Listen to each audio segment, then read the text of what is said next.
小子，遇到我你可走大运了。我可是4大王者翡翠之一的麒麟血银翡翠，价值5亿。麒麟血银翡翠，传说见过这种翡翠的人，不仅能消灾消难、身强体壮，还能财运不断。如此稀有的金麒麟现世，势必会掀起一番风浪。看来想要拿下它，并非易事。徐行总，听说刘一手的这块石料在发现之时，就连天气都为之色变。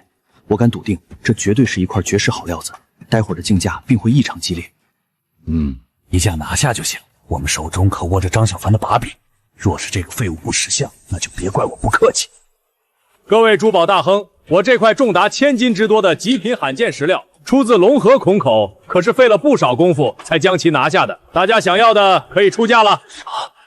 这块料子可真是极品啊！不仅蟒带清晰缠腰，还浑身都是松花，里面肯定嘎嘎绿，说不定还是大面积成片的帝王绿。我游龙珠宝出价500万。李二牛，这种极品且罕见的石料，500万就想拿下，简直是大头菜吃多了。我八福珠宝出价1000万，西皇珠宝出价2000万，白金珠宝出价3000万、 4000万。这块极品石料，我们西皇珠宝要定了。8000万，强盛出价8000万，一眼甲。想要这块石料的可不止你一家啊！刘峰峰，徐总，听说这小子可不好对付，我们可要悠着点。慌啥？这小子见识确实很厉害，他越是想要拿下他，就越是说明在他出的那个价位里，这块石料还有很大的价值空间。到那时候，我们再用刘一手的把柄把这石料给夺过来，这样不就能万无一失了？真不愧是徐江总，居然想到了利用刘峰峰来做我们的明灯。强盛集团的刘老板出价8000万，现场还有没有人要跟价的？这块石料虽然外在展现极好，但通常来说，石料越大块，同时碎的风险也就越大。因此，当价格来到8000万时，明显吓退了不少的人，只剩1-2家有实力的珠宝巨头还愿意冒着风险继续出价。直至西皇珠宝喊出1个亿的天价之时，现场才安静了下来。刘老板，现在已经没人敢继续出价了。看来你这块石料是属于我们西皇珠宝的了。哼，那可不一定。1个亿的价格确实高得吓人，但这么大块的石料属实罕见，就算风险再高，我也要把它拿下。强盛出价1.5个亿。正当我以为1.5亿的价位能碾压全场所有珠宝大亨之时，哪料躲在角落的徐江却突然开口说道：“哟，那还真是太巧了，有这种想法的人可不止你一个。”刘峰峰，你糊弄谁呢？你蒙得了别人，可蒙不了我。以你的性格和能力，1.5亿绝对还能大赚一笔。哦，没想到徐和也来了。不过这块石料还有很大的利润空间，就算他们非要和我竞价，我也有信心拿下它，无非是少赚一些罢了。既然你也想要这块石料，那就出价吧。要是你有那实力，就尽管放马过来。你的激将法对我是没有用的，以你的实力，恐怕只有傻子才会跟你竞价，搞不好就落入你的圈套。不过今天这块石料你还真拿不走。什么意思？刘一手，这块料子1.5亿，你要卖给谁？我劝你想清楚了再说。别忘了，你家心仪还在我手上。此话一出，刘一手顿时吓得愣在了原地，久久没有回过神来。刘老板，实在对不住了，这块石料就算你出价再高，我也不能卖给你。我虽然很想和你交易，也清楚你有这个实力，但我也是没有办法。刘峰峰，在我面前讲实力是没有用的，就算你见识眼力再厉害，那又如何？还不是被我利用？你想要的料子，还不是被我轻易拿到手？哼，这徐和还真是够卑鄙的，既然拿张小凡的女儿作为要挟。不过就算你强行将她拿下，也未必能把这块石料完整的解出来。这种具有灵性的麒麟翡翠，若是没有透视眼将其精准定位，是不可能将其解出来的。到底谁为谁做嫁衣，咱走着瞧。很快，徐江就逼着刘一手完成了翡翠的交割，随之便得意洋洋地把石料运到了解石区，打算在一众珠宝大亨面前解开这块价值连城的石料，借此来扩大自己在翡翠界的影响力。徐江总，这块石料我研究过了，咱们第一刀只要从这里切开，定能解出透水蓝般的玉肉。那玉肉少说也有桌面大小，厚度至少得有2-3公分。那我们的第一刀要是切准了，岂不是就要原地起飞？师傅赶紧按照我们的画线开始解石，我要让大家好好瞧瞧什么才是真正的玻璃底透水蓝的玉肉。闻言，解石师傅便按照该石料的画线开始切割了起来。在场的众人听到第一刀就能解出如此完美的石料后，纷纷都开始变得恭维了起来。徐老板好眼力！是啊，是啊，全然忘记了徐江身前的乔曲。徐老板牛逼！徐老板好呀！徐江，你可别得意的太早，等这一刀解出来，定能让你大失所望。透水蓝的玉肉变成白花花的一片，这下恐怕要亏惨了。这时的徐江两人看着眼前的结果，吓得半晌都说不出话来。他们刚刚还自信地说要解出桌子大小的极品玻璃种玉肉给大家瞧瞧，殊不知现实却狠狠打了他们的老脸。不可能！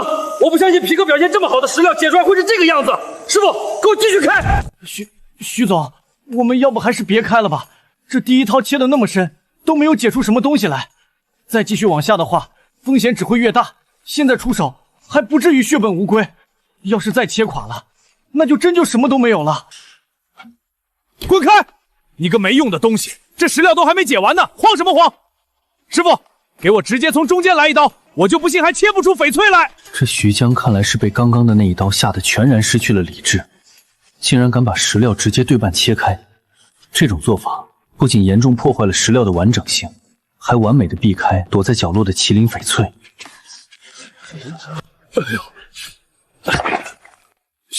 怎么会？徐老板，这第二刀还是什么都没有？怎么会这样？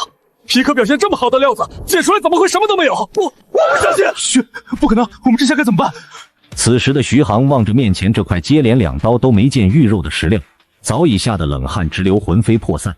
1.5个亿拿下来的原石，却切得一塌糊涂，换做谁都接受不了。这切垮了吧？这就垮了呀！哎呀，徐老总，我刚刚都说了，只是第一次见到这么大的料子，才想着哪怕亏钱也要拿下来研究。你自己不信，非要把石料松从我手里给夺走，现在切成这样，简直惨不忍睹。刘老弟，这石料你既然想要研究，那我就把它还给你，而且已经帮你切好了，不用谢我，不用谢我。1.5亿，我们现在就可以交易。徐江，你还真拿我当小日子来宰啊！都切成这样了，别说1.5亿了，就算是5000万，恐怕都没人敢要。你要是真打算卖给我，一口价1000万，行的话我就要了。徐总，这块大料切成这样，基本无可救赎了。趁着刘峰峰这个冤大头头脑发热，赶紧出了吧。晚了的话，别说1000万，就算100万都未必有人敢要。有道理。行，1000万就1000万，成交。很快，我就和徐江完成了钱货交割。正当他认为我会把这块石料拿回去当研究材料之时，不料我却缓缓走向了解石区，开口说道：“这是要干嘛？这是要缺掌啊！师傅，剩余的这块石料，麻烦再给我来一套。”刘峰峰，你什么意思？居然还要切？不是说要拿回去研究的吗？难道……就在徐江意识到不对劲之时，果然下一秒就从解石传来了震惊的叫喊声。我没眼花吧？这竟然是4大王者翡翠之一的麒麟血影翡翠！解石师傅此话一出，犹如一道惊天巨雷一般炸响了全场。只在传说中听过的翡翠，如今却实打实的出现在了眼前，换谁能不激动？刘老弟，我出2亿，这麒麟龙我要了。2.5亿，我出2.5亿，谁都别和我抢。3亿5亿，4亿5千万，5亿，我把持不住珠宝集团出价5亿，你们谁要是还敢出价的话，就尽管放马过来。今天这麒麟翡翠，我势在必得。5亿的天价一出，全场顿时鸦雀无声。即使他们再想要拿下这块石料，也没有那个财力去继续竞价了。小子，5亿来换你这块麒麟血影翡翠，如何？5亿的价格，翡翠合理，成交。现在这石料现在是你的了。5亿的天价石料，就这么被我拱手让给刘峰峰了，还真是不甘心。不过刘峰峰，你可别得意的太早，这一切不用多久就都是我的了。陈峰峰，你怎么会出现在这里？你是过来这里打扫卫生的吗？彤彤，你怎么来了？你认识陈峰峰？爸，你说陈峰峰啊，说来话长呢，反正就是被我甩掉的穷小子一个。陈峰峰，这里是你这个穷小子能来的地方吗？原来徐江是你爸呀，真是冤家路窄啊！竟然是父女，看我怎么对付你们！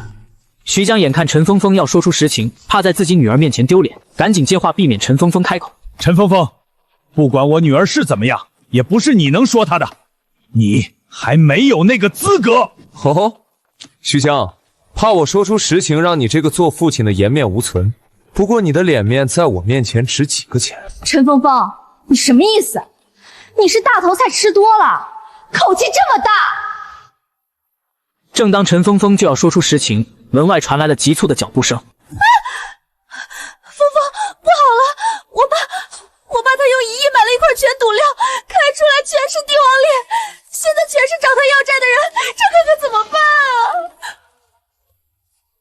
好戏，这才刚开始。小子，你别看我满是裂缝，但我里面可藏着传说中的石钟灵翡翠，价值20亿。我丢，石钟灵！传说石头化扣能够孕育出生灵，原来传说是真的，这可是无价之宝啊！如烟的父亲，这次可是买了一块不得了的石料。许汉，你的计谋看来要失算了。老柳，这块石料当时是你要求要拿下的，现在切成这样，全是你一个人的责任。赶紧把欠我们的2.5亿还回来，要不然就别怪我对你不客气了。我们当时是说好一起拿下的，现在切卡了，怎么就变成是我欠你的了？就凭这个合同，白纸黑字在里面写的，赌整了算是我们一起的，赌垮了就算是我借你的1亿，限期3天内还清，不然就得把你的聚宝斋抵押给我。当时签合同时你可不是这么说的！哼，我可不管什么叫当时，我只认这白纸黑字。你没有眼睛看吗？这里可写的明明白白，况且这里还有你的签名，你抄得掉吗？别在这里废话了，赶紧给钱，不然你女儿和这聚宝斋就是我的了。徐江，你无耻！你这根本就是欺骗，亏我那么信任你，竟然跟我耍这种手段！哼，我可没逼你签字，要怪就怪你自己愚蠢，看都不看就签了。就在老柳面对徐江的手段无可奈何之时，我却突然开口说道：“柳叔，你这块石料，我原价要了。”刘峰峰，我就知道你会出手，等着吧！今天我不但要你吐出那5亿，还要让你永世不得翻身。哟，刘峰峰，这种废料你既然愿意花1亿去购买，还真是舍得啊！小峰，我虽然很感激你这份心意，可这块石料很明显是一块垮的不能再垮的料子。你还年轻，将来还有无限的可能。我都这年纪了，大不了我就把这聚宝斋给他了。刘叔，我并不是说想要帮你，而特意要出这1亿的。我是真的看上了这石料，我感觉这石料还能继续再切。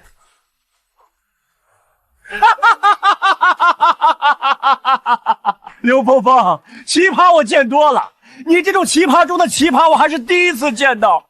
这块石料是个明白人都看得出来，里面肯定也是裂得不成样子。你既然说它能长，简直要笑死个人！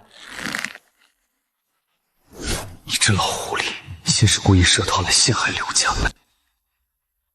现在又想引我入局。既然你3番5次的来找茬，那可就别怪我不客气了。徐江，既然你认为这是一块废物，那你敢不敢跟我赌一局？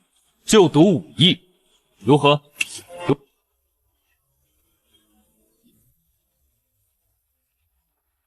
当我问出要和徐江对赌时，他并没有跟以前的那些人一样，冲动之下爽快的就答应下来，而是转头对着他的翡翠顾问说道：“拉布拉多，那小子既然敢出5亿来跟我对赌，难道这石料真的暗藏玄机吗？”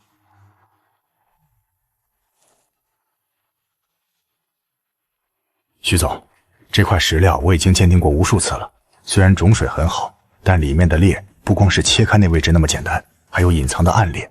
我敢保证，全部切开，绝对是块帝王裂，价值1个亿都不等。依我看，那小子只不过是在虚张声势来吓唬你罢了。哼，原来如此，我徐江是什么人，又岂会被一个毛头小子给唬住？刘峰峰，既然你想玩，那我就奉陪到底。不过在比试之前，先得把这对赌协议给签了。上面可是写明了，若是输了，就要永远为我所用，够胆吗？小峰，万使不得呀！这块狂疗我已经是叫众多顶级专家鉴定过了，在看到切开的第一刀后，无一不建议我转手出去。这根本就不可能再切出东西来，这协议千万别签，一旦签了，可就正中了徐江的下怀了。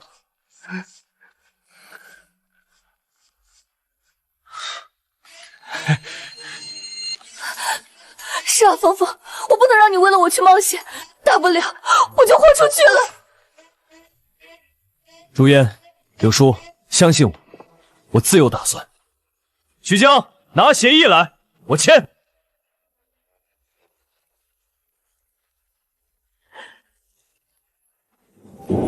刘峰峰，这次我定要将你打入万劫不复之地。我就和徐江将签好了对赌协议，此时的那块石料也在解石机器上做着切割准备。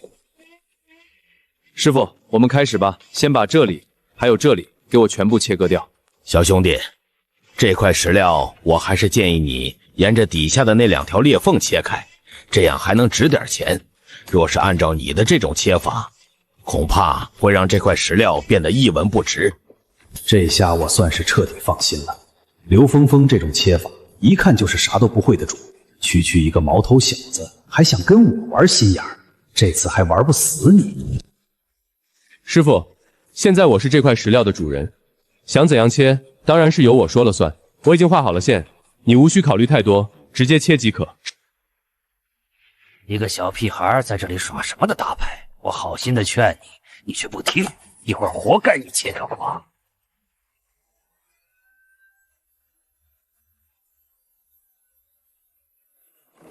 哎呦，小兄弟，我刚刚就说你不要这么切，你看这一刀下来，依然是满满的裂缝。现在这块石料还真就被你搞得一文不值了。刘峰峰，这就是你说的这块石料切出来会长啊？我看这裂缝倒是长了不少。哈哈，你输了，赶紧把5亿的赌注和2亿的石料钱转给我。不仅如此，你还要永远为我工作。听到此话的柳如烟和刘老立马就吓得愣在了原地。他们万万都没有想到，从来都没有输过的我，这次竟然会看走了眼。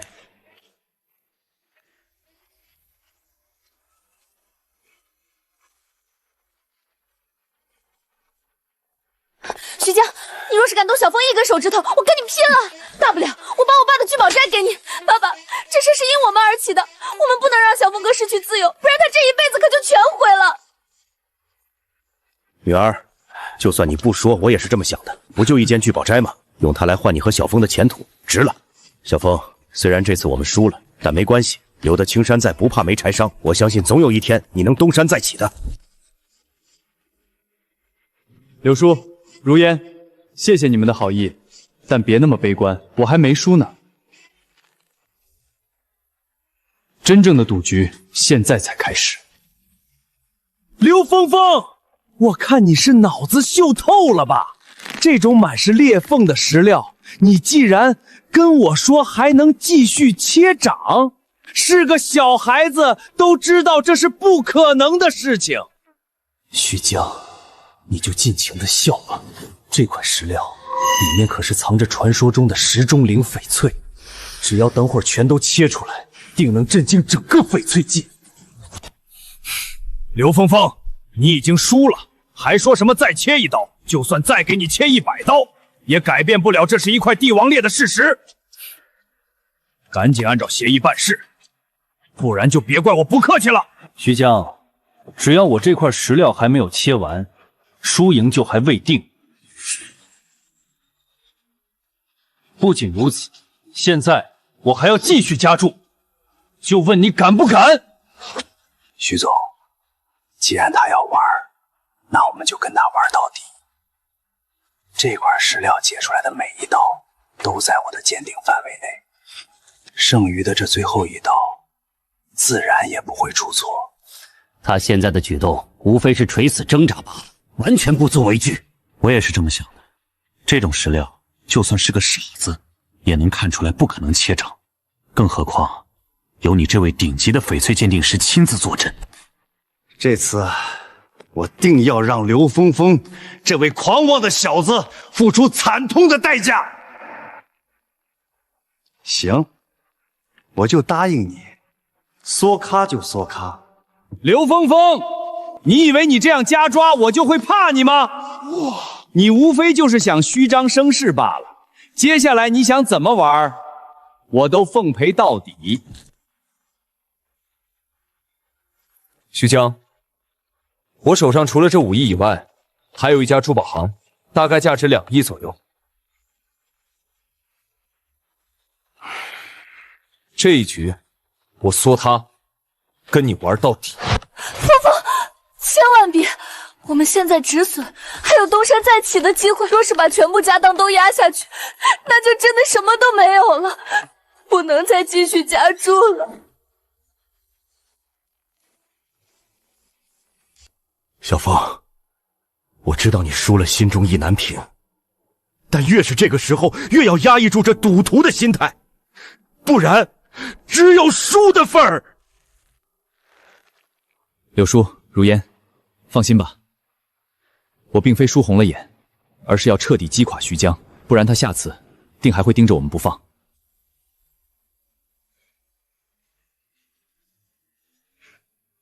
眼下的刘峰峰已然像极了一个输红了眼的赌徒。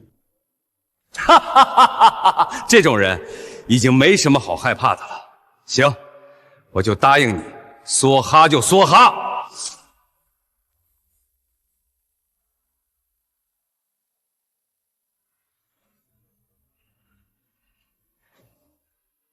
此时的柳如烟本想再次劝阻我，但当她看到我那双坚定的眼神后，顿时就止住了。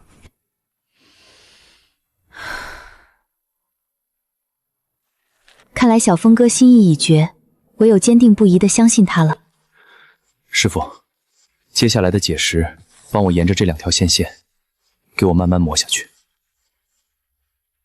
记住了，千万得慢慢磨，别伤了里面的玉肉。一块裂的不能再裂的石头，有什么好小心的？还不如直接中间来一刀，省事很多。无奈他是老板，我一个打工仔，照做就是了。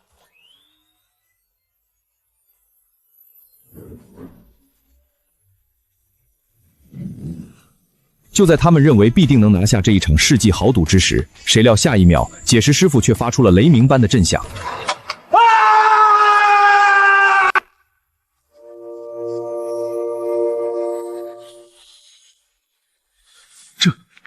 这是什么翡翠？我不是在做梦吧？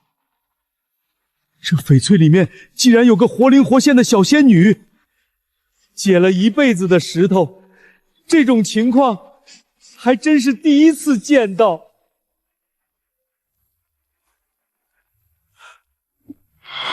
翡翠中出现精灵，是石钟灵。传说石头化开后能够孕育出生灵，这原来是真的啊！小兄弟，你真太神了！这种帝王裂的石料，既然被你开出了传说中的翡翠，这简直是无价之宝啊！众人的一字一句听在徐江和拉布拉多的耳朵里，宛如炸雷一般，炸得他们两耳嗡嗡作响。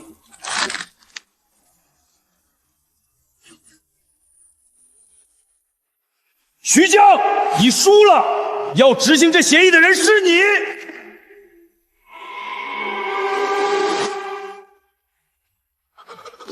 不可能，这不可能是真的！明明是一块帝王裂的石料，怎么可能开出传说中的翡翠？刘老弟，求求你放过我，我再也不敢了。徐江，若是我输了，你会放过我吗？不！这一切都是你自找的，这协议你逃不掉的。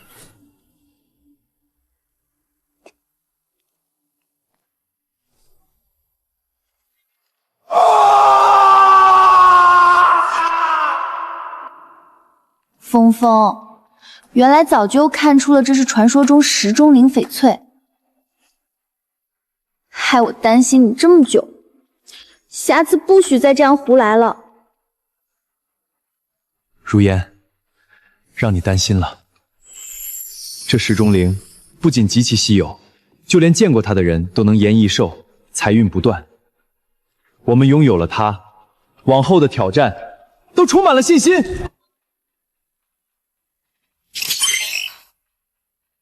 袁大头价值5元，袁大头价值8元，元代清华瓷价值8000万，长须龙金质样璧未知。我操！没想到这个瓷器竟然是真品，如果能低价买下来，又是个大漏。不过这个长须龙金质样璧，我的透视眼竟然看不出来。峰峰，这摊位里面有没有值钱的东西呢？如烟，这摊上都没货，我们去别的摊看看。哎呀呀呀！小子，你可看好了，我这些银丸都是我祖上传下来的，你竟然说没有真货，你这不是诚心扎我的心吗？你看，这不可是正宗的长须龙金质样璧，非常具有收藏价值。要不是我孙子生病急需用钱，我也不会拿出来卖的。这老板又开始演戏了，昨天是儿媳跑了，今天又是孙子生病，他家人也太惨了。是啊，一堆假货还好意思说是祖传的。老板，你看你这长须龙金质样璧上面的角怎么还缺了一个？这一看就是假货，这一眼假的东西还说是祖传的。年轻人，这你可就不懂了，我这可是限量版，全球仅此发行这1枚。今天我是急用钱，这样吧，你给我10万，这全球仅有1枚的长须龙金质样璧，我就便宜卖给你了，怎么样？大爷够意思吧？什么10万啊，老板，你这是明显看我不懂，直接拿我当猪仔啊，也太贵了，要是1万我就买了，省下就买的。行，我这就给你包起来。老板，你误会了，我的意是1万块买你摊上的全部东西。哼，什么全部都卖给你1万？你这压价压的也太狠了，这些东西都是我祖传的，绝对都是正品，1万块我可不卖。就在我和单主老板进行价格谈判之时，人群中一个熟悉的声音突然响起：“慢着，老板，这个新品我也看中了。”没良心，没想到他竟然也来了。哼，虽然这枚长须龙金质样璧我看不出来有什么值得捡漏的地方，但这可是你刘峰峰看上的，能差到哪里去？不好意思了，刘峰峰，看中这银币的可不止你一个。老板，这银币1万，我不还价，直接要了。偏偏在我选中物品时就出现，分明是想跟在我的后头捡我的漏，那就别怪我不客气了。1万的价格，你若是觉得不合适的话，那就按你说的10万。当然了，按照规矩你也可以待价而沽，但我还是得提醒你一句，价格太高的话，这没良心可不一定会买。我此话的意思很明显，你最好按照古玩界自古以来的规矩来，但若是你非要打破这行规，那我也可以慢慢陪你玩。哎呦，小兄弟，咱们都是一个圈子了，我能不懂规矩吗？行，那就10万卖你了。老板，他出10万的话，我就出20万。没想到梅良琴竟然出到了20万的价位，比这小兄弟足多了10万。可我今天要是和他成交了，传出去多少有点不好听，这可咋办啊？老板，你不会真打算卖给这小子吧？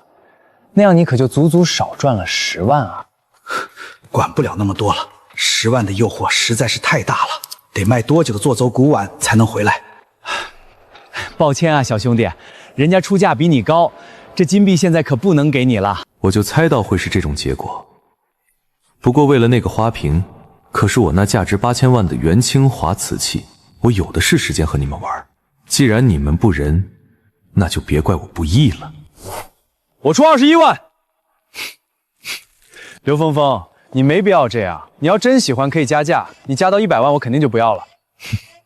你想要也可以继续加价，你也可以搏一下，就是我还会不会继续跟。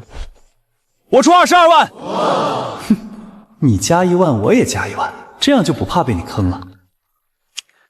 梅兄弟要是差不多价格的话，那么还是优先给这位小兄弟了，毕竟这金币他先看上的。哼，哎呦我操，老板，你行，那我就出30万。这长须龙金质样表绝对不像表面看上去的那么简单，况且这还是刘峰峰看上的，我又岂会在这个时候收手？小兄弟，他都出到30万了。老板，金币我出31万。40万，41万。然而不管梅良奇怎么出价，我始终是比他多出1万的价位。很快梅良奇就把价格叫到了500万的位置。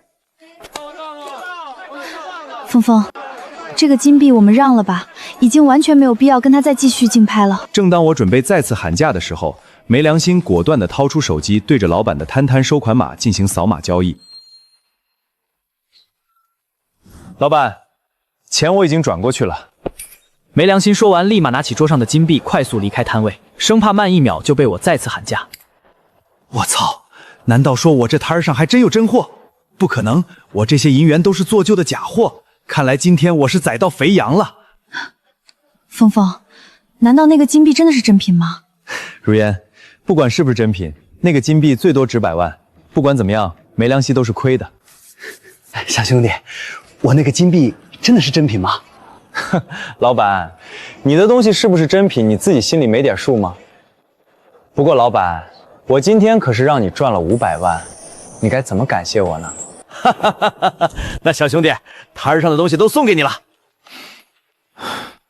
真是小气罢了，不过为了那个花瓶也值了。那就拿个那个花瓶吧，拿回去插花挺不错的。梅良金快步离开地摊后，拐进了市场里，一家门脸不大但口碑不错的古玩店。刘叔，看看我这位新掏来的长呼龙金质样币，听说至少价值1000万。小侄，这没看了，是假的，不值钱。你看这上面发黑的包浆，明显是人为做旧。不过表面这层金色确实是真的，但里面的是科技合成。这个版面大清银币哪来的银魔金呀？你被人骗了。刘峰峰，你给我等着，迟早会有你的好果子吃。